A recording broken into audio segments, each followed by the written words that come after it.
National Hot Rod Association Championship Drag Racing. The 1985 Gatornationals from Gainesville, Florida. Speeds in excess of 260 miles an hour. Covering the quarter-mile distance in less than 6 seconds. Drag racing from the NHRA.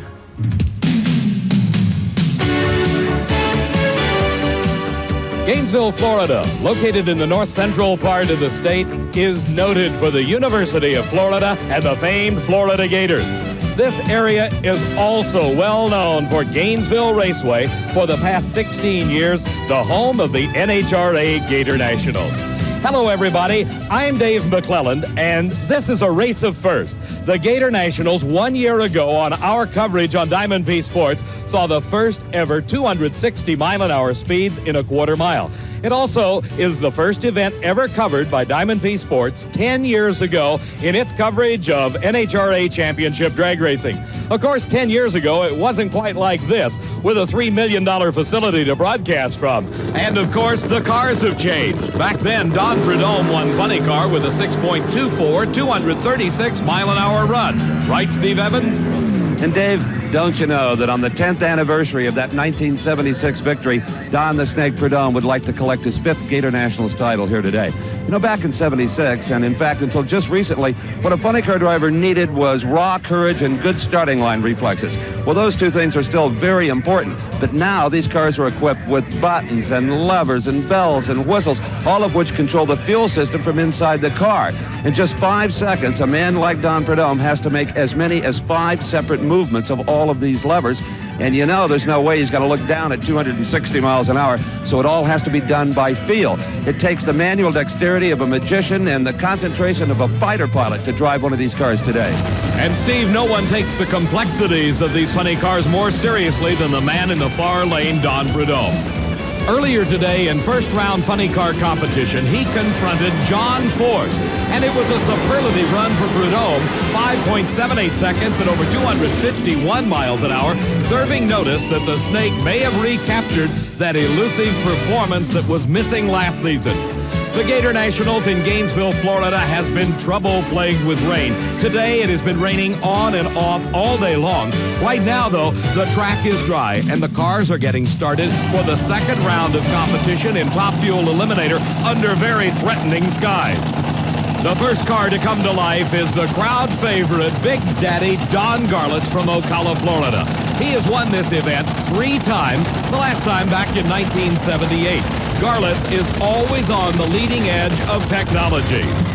If you're a veteran of our drag racing telecast, you know that there's been a big problem with the Top Fuel racers pitching off their front tires at the finish line. In fact, after 3 successive tire losses at last year's U.S. Nationals, Don Garlits was heard to say, something has got to be done. Well, thanks to Goodyear, something has been done. It has debuted right here at the Gatornationals, the new front runner tire.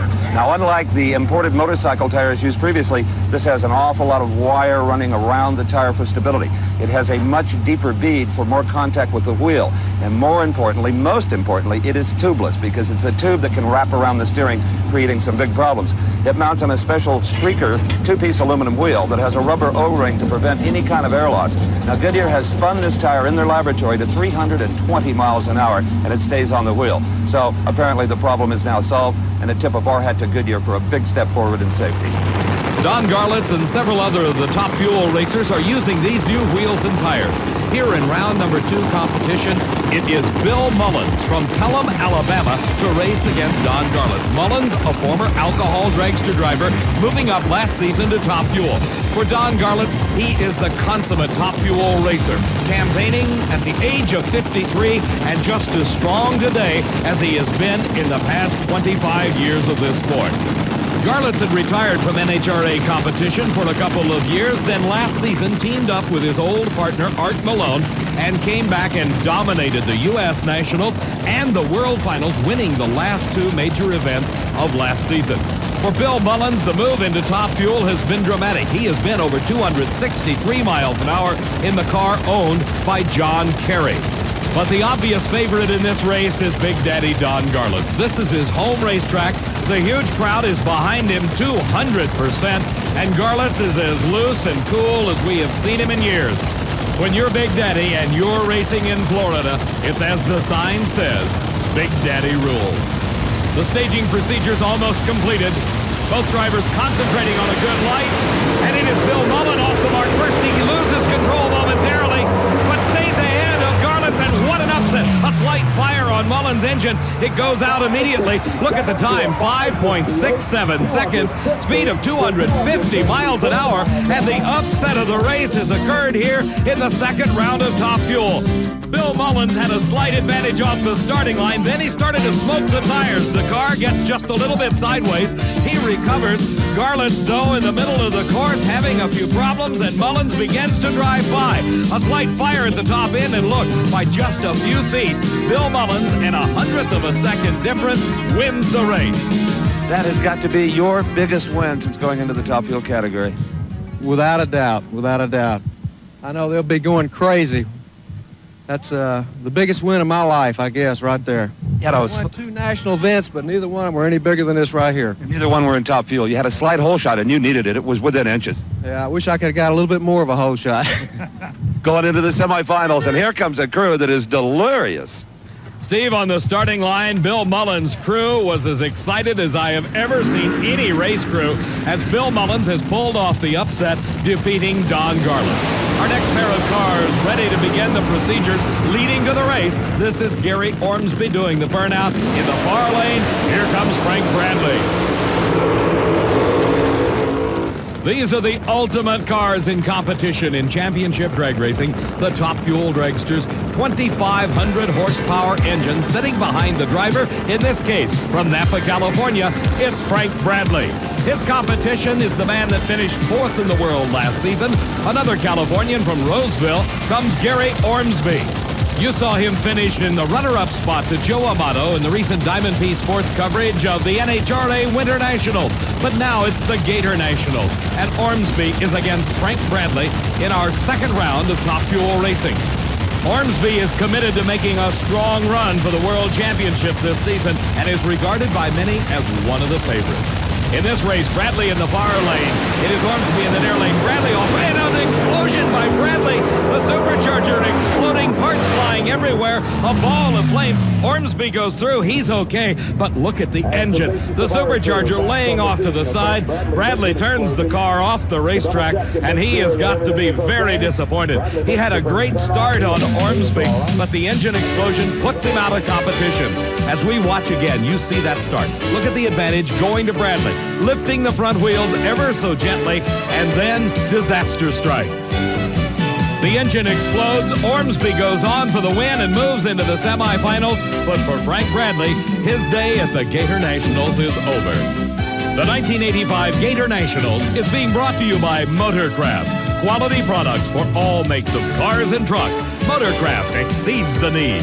And by Hawaiian Punch. Nothing tastes like Hawaiian Punch. You only have to taste it once. Go Hawaiian. And by Goodyear. Goodyear tires and Goodyear service for more good years in your car.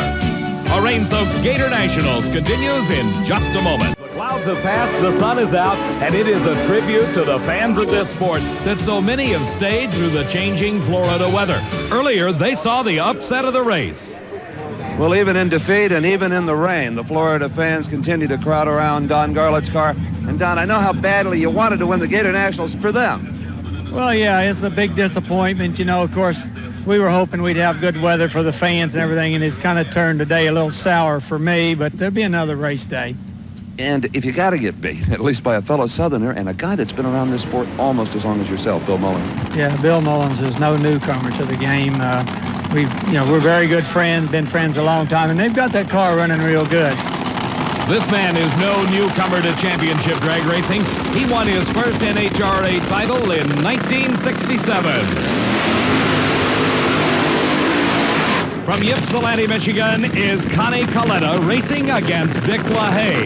LaHaye has seen the winner's circle at an NHRA championship event, winning his first event back in 1980 at the Summer Nationals. LaHaye from Lansing, Michigan, in the car that is unpainted. That's just polished aluminum. Coletta's experience in this sport ranges from the top fuel dragsters like he's driving today through funny cars to even being a crew chief. He served as the crew chief when Shirley Muldowney won her first world champion title. Coletta psyching himself, getting ready for the second round race against Dick LaHaye. LaHaye has been in top fuel racing nearly 20 years in his own right, and the story of his crew chief is something just a little bit unique. It is his daughter, Kim. She performs the major mechanical work on this over 2,500 horsepower top fuel dragster. Coletta and LaHaye. LaHaye in the far lane, creeping forward, the final staging procedure complete, and they leave the starting on the parachute coming out for Connie Coletta. The tires just smoking as the parachute tries to stop it. LaHaye, though, on a good run as Coletta coasts through the finish line. But look at the numbers for LaHaye, 5.62 seconds at over 252 miles an hour. Again, in replay, we can see exactly what happened. LaHaye with a very slight advantage off the starting line, and instantly, as the clutch comes out on Connie Coletta's car, so does the parachute. Deployed behind him, Coletta being slowed by the parachute, the tires just smoking. The parachute coming to full bloom right after the tree, giving the race to Dick LaHaye. For LaHaye, he's now advanced into the semifinal round with an outstanding 5.62 seconds, and we talk to you about the crew chief. Here she is, Kim LaHaye. Don't think of Kim as Daddy's little helper. She's the one that sets this car up. Here's the man that is the reigning world champion. He is the defending champion, and as you saw 1 year ago on our Diamond P Sports coverage, this the first man over 260 miles an hour in drag racing. Joe Amato from Old Forge, Pennsylvania, debuted his car here last season with that big, tall wing that has now become commonplace in all top fuel cars. His competition, another veteran East Coast racer from Edison, New Jersey, is Grant Stoms, driving the car owned by Tom Stevens. Amato, on the leading edge of development, can sometimes pay the price.